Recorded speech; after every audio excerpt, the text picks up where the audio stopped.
Hello ಕರ್ನಾಟಕದ ಸ್ಪರ್ಧಾರ್ಥಿಗಳಿಗೆ ನಮಸ್ಕಾರಗಳು. ಈ ವಿಡಿಯೋದಲ್ಲಿ ನಾವು ಕರ್ನಾಟಕ PDO ಮತ್ತು ವಿಲೇಜ್ ಅಕೌಂಟೆಂಟ್ಗೆ ಸಂಬಂಧಪಟ್ಟಂತಹ ಪೇಪರ್ 2ದಲ್ಲಿ ಬರ್ತಕ್ಕಂಥ ಕಂಪ್ಯೂಟರ್ ಪ್ರಶ್ನೆಗಳನ್ನು ಕೆಲವೊಂದಿಷ್ಟು ಡಿಸ್ಕಸ್ ಮಾಡೋಣ. ಅದಕ್ಕೋಸ್ಕರ ಹೊಸ್ತಾ ಬಂದಿರೋರು ನಮ್ಮ ಚಾನಲ್ಗೆ ಸಬ್ಸ್ಕ್ರೈಬ್ ಮಾಡಿಕೊಡ್ರಿ ಮತ್ತು ಕೊನೆವರೆಗೂ ನೋಡಿ.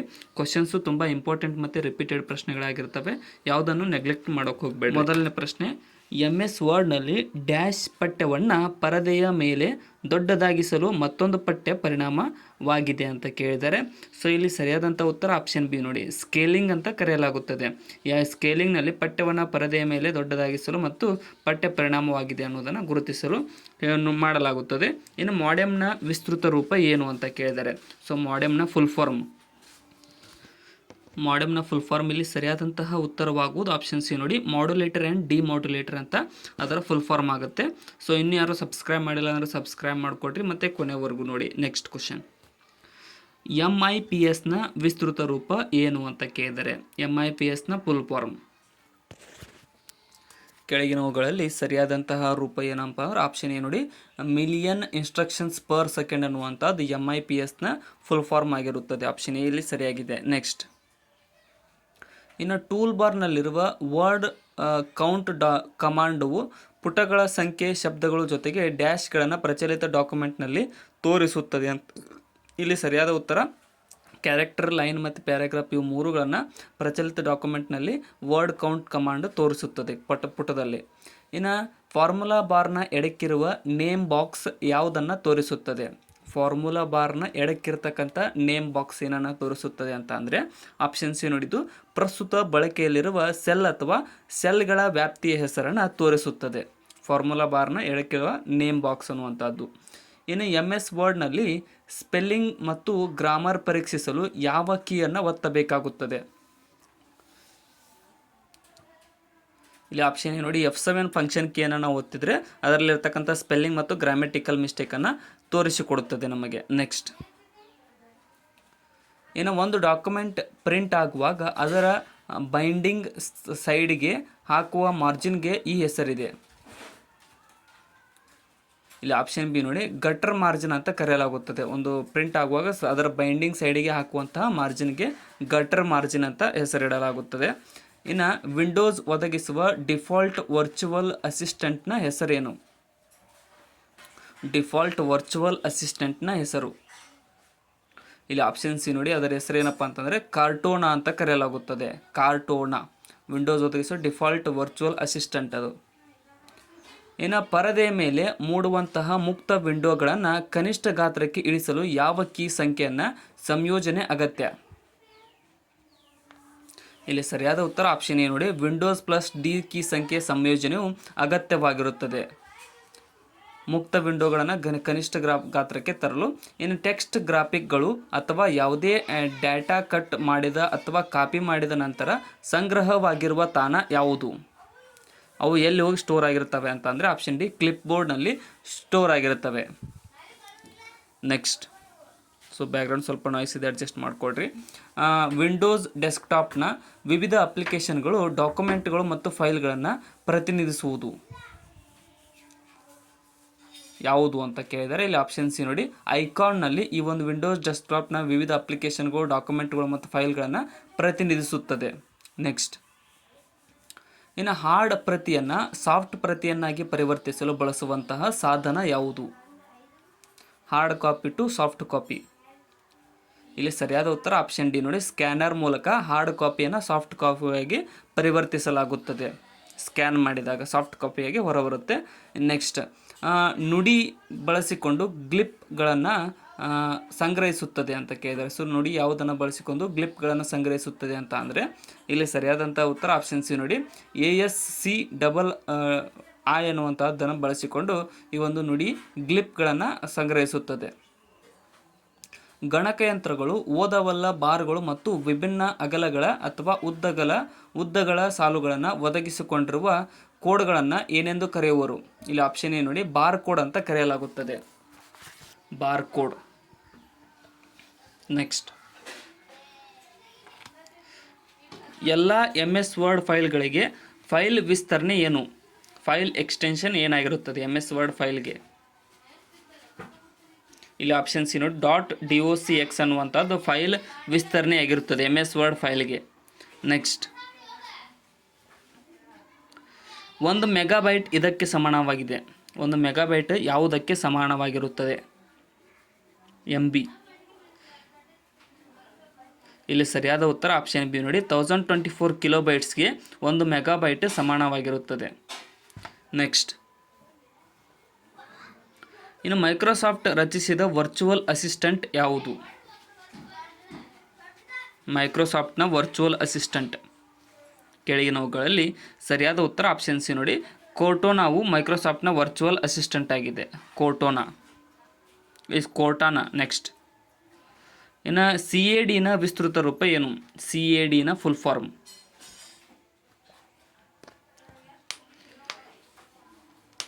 ಇಲ್ಲಿ ಸರಿಯಾದ ಉತ್ತರ ಆಪ್ಷನ್ ಡಿ ನೋಡಿ ಕಂಪ್ಯೂಟರ್ ಏಡೆಡ್ ಡಿಸೈನ್ ಈ ಒಂದು CADನ ಫುಲ್ ಫಾರ್ಮ್ ಆಗಿರುತ್ತದೆ. ಕಂಪ್ಯೂಟರ್ ಏಡೆಡ್ ಡಿಸೈನ್ ಅನ್ನುವಂಥದ್ದು. ನೆಕ್ಸ್ಟ್ ಇನ್ನು ಕಂಪ್ಯೂಟರಿಗೆ ಸಂಬಂಧಪಟ್ಟಂತೆ AI ನ ವಿಸ್ತೃತ ರೂಪವೇನು? ಭಾಳ ಸುದ್ದಿಯಲ್ಲಿದೆ AI ಅನ್ನುವಂಥದ್ದು, ಅದರ ಫುಲ್ ಫಾರ್ಮ್. ಇಲ್ಲಿ ಸರಿಯಾದ ಉತ್ತರ ಆಪ್ಷನ್ ಬಿ ನೋಡಿ ಆರ್ಟಿಫಿಷಿಯಲ್ ಇಂಟೆಲಿಜೆನ್ಸ್ ಅನ್ನುವಂಥದ್ದು AI ನ ಫುಲ್ ಫಾರ್ಮ್ ಆಗಿರುತ್ತದೆ. ನೆಕ್ಸ್ಟ್ ಇನ್ನು 1 ಬೈಟ್ ಡ್ಯಾಶ್ ಅನ್ನು ಒಳಗೊಂಡಿದೆ. 1 ಬೈಟ್ ಏನನ್ನು ಒಳಗೊಂಡಿದೆ ಅಂತ ಕೇಳಿದ್ದಾರೆ. ಇಲ್ಲಿ ಸರಿಯಾದಂತಹ ಉತ್ತರವಾಗುವುದು ಆಪ್ಷನ್ ಡಿ ಆಗುತ್ತೆ ನೋಡಿ 8 ಬಿಟ್ಗಳನ್ನು 1 ಬೈಟ್ ಒಳಗೊಂಡಿರುತ್ತದೆ. 1 ಬೈಟ್ 8 ಬಿಟ್ಗಳನ್ನು ಒಳಗೊಂಡಿರುತ್ತದೆ, ನೆನ್ಪಿಟ್ಕೊಳ್ರಿ. ನೆಕ್ಸ್ಟ್ ಇನ್ನು ಮೈಕ್ರೋ ಪ್ರೊಸೆಸರ್ ಆಧಾರಿತ ವ್ಯವಸ್ಥೆಗಳನ್ನು ಬಳಸುವ ಸಾಫ್ಟ್ವೇರನ್ನು ಡ್ಯಾಶ್ ಎಂದು ಕರೆಯಲಾಗುತ್ತದೆ. ಇಲ್ಲಿ ಸರಿಯಾದಂತಹ ಉತ್ತರ ಆಗೋದು ಆಪ್ಷನ್ ಎ ನೋಡಿ ಅಸೆಂಬ್ಲಿ ಭಾಷೆ ಎಂದು ಕರೆಯಲಾಗುತ್ತದೆ. ಅಸೆಂಬ್ಲಿ ಲ್ಯಾಂಗ್ವೇಜ್ ಅಂತ ಕರೆಯಲಾಗುತ್ತದೆ. ನೆಕ್ಸ್ಟ್ ಇನ್ನು ಈ ಕೆಳಗಿನವುಗಳಲ್ಲಿ ಯಾವುದು ಹಾರ್ಡ್ವೇರ್ ಅಂತ ಪರಿಗಣಿಸುವುದಿಲ್ಲ? ಯಾವುದನ್ನು ಹಾರ್ಡ್ವೇರ್ ಅಂತ ಪರಿಗಣಿಸುವುದಿಲ್ಲ ಅಂತ ಕೇಳಿದ್ದಾರೆ. ಸೊ ಇಲ್ಲಿ ಕೀಬೋರ್ಡ್ ಹಾರ್ಡ್ವೇರ್ ಆಗುತ್ತೆ, ಹಾರ್ಡ್ ಡಿಸ್ಕ್ ಕೂಡ ಹಾರ್ಡ್ವೇರ್, ಡಿಜಿಟೈಸರ್ ಕೂಡ ಹಾರ್ಡ್ವೇರ್. ಇಲ್ಲಿ option C operating system OS ಅನ್ನುವಂಥದ್ದು ಒಂದು ಸಾಫ್ಟ್ವೇರ್ ಆಗಿರುತ್ತದೆ.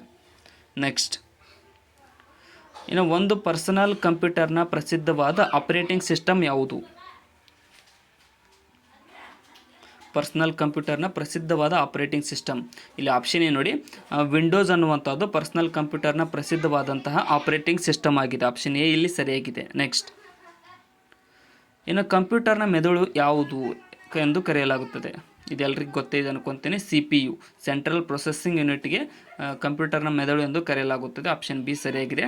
ಸೊ ಇನ್ನೂ ಯಾರು ಸಬ್ಸ್ಕ್ರೈಬ್ ಮಾಡಿಲ್ಲ ಸಬ್ಸ್ಕ್ರೈಬ್ ಮಾಡಿಕೊಡ್ರಿ. ಡೈಲಿ ನಮ್ಮ ವಿಡಿಯೋ ಬರ್ತಾ ಇರುತ್ತೆ, ಅದನ್ನು ಕೂಡ ನೋಡ್ತಾ ಇರಿ. ನೆಕ್ಸ್ಟ್ ಕ್ವಶನ್ ಇನ್ನು ಹಾಫ್ ಬೈಟನ್ನು ಡ್ಯಾಶ್ ಎಂದು ಕೂಡ ತಿಳಿಯಲಾಗಿದೆ. ಹಾಫ್ ಬೈಟ್ ಇಲ್ಲಿ ಸರಿಯಾದಂತಹ ಉತ್ತರವಾಗುವುದು ಆಪ್ಷನ್ ಡಿ ನೋಡಿ ನಿಬ್ಬಲ್ ಅಂತ ಕರೆಯಲಾಗುತ್ತದೆ. ಹಾಫ್ ಬೈಟನ್ನು ನಿಬ್ಬಲ್ ಎಂದು ಕರೆಯಲಾಗುತ್ತದೆ. ನೆಕ್ಸ್ಟ್ ಇನ್ನು ಒಂದು ಕಂಪ್ಯೂಟರನ್ನು ಪ್ರಾರಂಭಿಸುವ ಪ್ರತಿಕ್ರಿಯೆಯನ್ನು ಡ್ಯಾಶ್ ಎಂದು ಕರೆಯುವರು?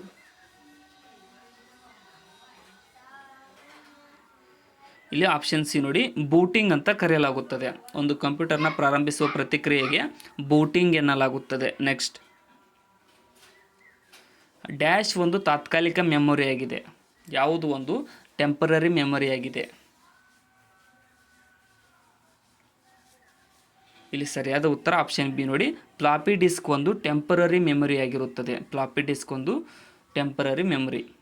ನೆಕ್ಸ್ಟ್ ಇನ್ನು ಪ್ರಾಥಮಿಕ ಎಂದು ನುಡಿ ತಂತ್ರಾಂಶದಲ್ಲಿ ಟೈಪ್ ಮಾಡಲು ಡ್ಯಾಶ್ ಸಂಯೋಜನೆ ಕೀಗಳನ್ನು ಒತ್ತಬೇಕು. ಪ್ರಾಥಮಿಕ ಅಂತ ಅಂದರೆ ನುಡಿಯಲ್ಲಿ ಟೈಪ್ ಮಾಡಬೇಕಂದ್ರೆ ಯಾವುದನ್ನು ಒತ್ತಬೇಕು ಅಂತ ಕೇಳಿದರೆ ಇಲ್ಲಿ ಆಪ್ಷನ್ ಬಿ ಇದೆಯಲ್ಲ ಅದನ್ನು ಒತ್ತಬೇಕಾಗುತ್ತದೆ. ನೀವು ನೋಡ್ಕೊಳ್ರಿ, ನಾನು ಹೇಳಿದರೆ ಸರಿ ಅನ್ಸಲ್ಲ. ನೆಕ್ಸ್ಟ್ ಸಿಸ್ಟಮ್ ಡ್ಯಾಶ್ ಅನ್ನು ಹೊಂದಿದ್ದರೆ ಮಾತ್ರ ನುಡಿ ಇಂಜಿನ್ ಇನ್ಪುಟ್ ಡೇಟಾವನ್ನು ಒದಗಿಸುತ್ತದೆ. ಸಿಸ್ಟಮ್ ಯಾವುದನ್ನು ಹೊಂದಿದ್ದರೆ ಮಾತ್ರ ನುಡಿ ಇಂಜಿನ್ ಇನ್ಪುಟ್ ಡೇಟಾವನ್ನು ಒದಗಿಸುತ್ತದೆ ಅಂದರೆ ಆಪ್ಷನ್ ಡಿ ನೋಡಿ ಸ್ಟೋಕ್ ಪಾಯಿಂಟನ್ನು ಮುಂದುವರಿಸುವುದು, ಓಪನ್ ಟೈಪ್ ಪಾಯಿಂಟ್, ಇವು ಯಾವುದೂ ಅಲ್ಲ ಇದರಲ್ಲಿ. ಆಪ್ಷನ್ ಡಿ ಸರಿಯಾಗುತ್ತೆ. ಯಾವುದು ಬರೋಂಗಿಲ್ಲ. 2 ಕಂಪ್ಯೂಟರ್ಗಳನ್ನು ಲಿಂಕ್ ಮಾಡುವ ತಂತ್ರಗಳನ್ನು ಡ್ಯಾಶ್ ಎಂದು ಕರೆಯಲಾಗುತ್ತದೆ. ಇಲ್ಲಿ ಆಪ್ಷನ್ ಡಿ ನೋಡಿ ಇಂಟರ್ಫೇಸ್ ಅಂತ ಕರೆಯಲಾಗುತ್ತದೆ.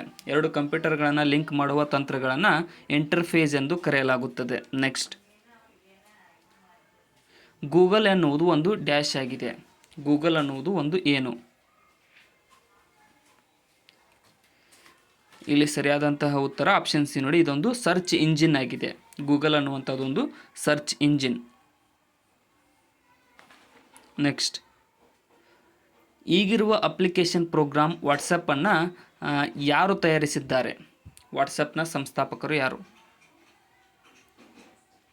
ಇಲ್ಲಿ ಆಪ್ಷನ್ ಬಿ ನೋಡಿ, ಜಾನ್ ಕೋಮ್ ಮತ್ತು ಬ್ರಿಯಾನ್ ಆಕ್ಸನ್ ರವರು ಈ ಒಂದು ವಾಟ್ಸಪ್ನ ಸಂಸ್ಥಾಪಕರಾಗಿದ್ದಾರೆ. ಜಾನ್ ಕೋಮ್ ಮತ್ತು ಬ್ರಿಯಾನ್ ಆಕ್ಷನ್. ಇನ್ನು IP ನ ವಿಸ್ತೃತ ರೂಪ ಏನು ಅಂತ ಕೇಳಿದರೆ, IP ಅಡ್ರೆಸ್ ಅಂತ ಏನು ಕರಿತೀವಲ್ಲ ಅದರ full form.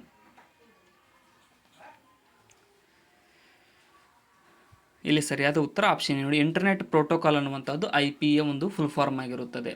Internet protocol. Next, email ಅಂದರೆ ಏನು? ಇಮೇಲ್ ಅಂತ ಅಂದರೆ ಏನು?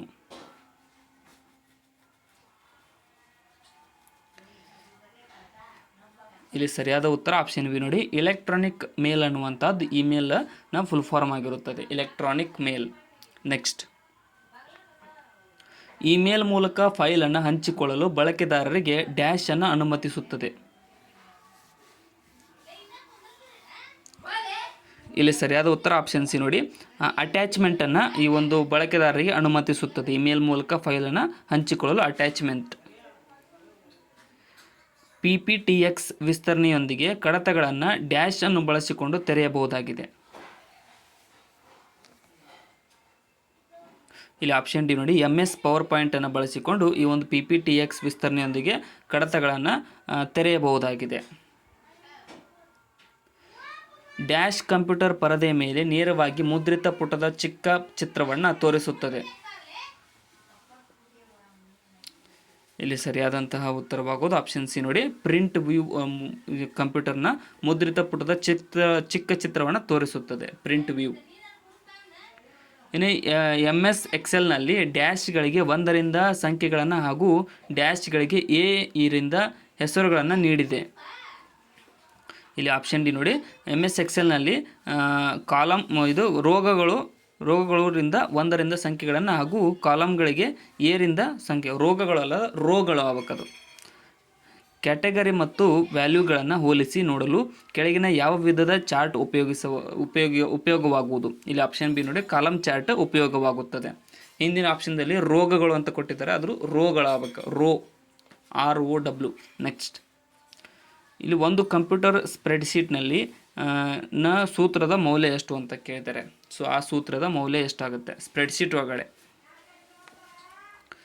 ಇಲ್ಲಿ ಸರಿಯಾದ ಉತ್ತರ ಆಪ್ಷನ್ ಸಿ ನೋಡಿ, 8.5ನಷ್ಟು ಸೂತ್ರದ ಮೌಲ್ಯವಾಗುತ್ತದೆ ಒಂದು ಕಂಪ್ಯೂಟರ್ ಸ್ಪ್ರೆಡ್ಶೀಟ್ನಲ್ಲಿ. ನೆಕ್ಸ್ಟ್, ಎಕ್ಸೆಲ್ನಲ್ಲಿ C1 ರಿಂದ G6 ಮೂಲಕ ಹಂತವನ್ನು ಯಾವುದು ತೋರಿಸುತ್ತದೆ? ಇಲ್ಲಿ ಸರಿಯಾದ ಉತ್ತರ ಆಪ್ಷನ್ ಸಿ ನೋಡಿ, C1 ಇಷ್ಟು G6 ವರೆಗೆ ಎಕ್ಸೆಲ್ನಲ್ಲಿ ಹಂತವನ್ನು ತೋರಿಸುತ್ತದೆ. ಅದು ಯಾವ ವರ್ಷದಲ್ಲಿ MS ವರ್ಡನ್ನು ಅಭಿವೃದ್ಧಿಪಡಿಸಲಾಯಿತು? MS ವರ್ಡನ್ನು ಯಾವ ವರ್ಷದಲ್ಲಿ ಅಭಿವೃದ್ಧಿಪಡಿಸಲಾಯಿತು? ಇಲ್ಲಿ ಸರಿಯಾದ ಉತ್ತರ ಆಪ್ಷನ್ ಬಿ ನೋಡಿ, 1983ರಲ್ಲಿ ಈ ಒಂದು MS ವರ್ಡನ್ನು ಅಭಿವೃದ್ಧಿಪಡಿಸಲಾಗಿದೆ. ಆಪ್ಷನ್ ಬಿ ಸರಿಯಾಗಿದೆ. ಸೊ ಇಲ್ಲಿಗೆ ಇವತ್ತಿನ ನಮ್ಮ ಕಂಪ್ಯೂಟರ್ ಪ್ರಶ್ನೆಗಳು ಮುಕ್ತಾಯಗೊಂಡಿದ್ದಾವೆ. ಕೊನೆವರೆಗೂ ನೋಡಿದ್ದಕ್ಕೆ ಕೆಲವು ಧನ್ಯವಾದಗಳು. ವಿಡಿಯೋನ ಆದಷ್ಟು ನಿಮ್ಮ ಫ್ರೆಂಡ್ಸ್ಗೆ ಶೇರ್ ಮಾಡಿ.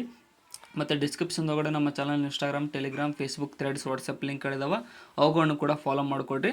ಮತ್ತು ಏನಪ್ಪ ಅಂತಂದರೆ ವಿಡಿಯೋದಲ್ಲಿ ಏನಾದರೂ ತಪ್ಪು ಅನಿಸಿದರೆ ಕಮೆಂಟ್ ಸೆಕ್ಷನ್ದಲ್ಲಿ ಕಮೆಂಟ್ ಕೂಡ ಮಾಡಿ. Thank you so much.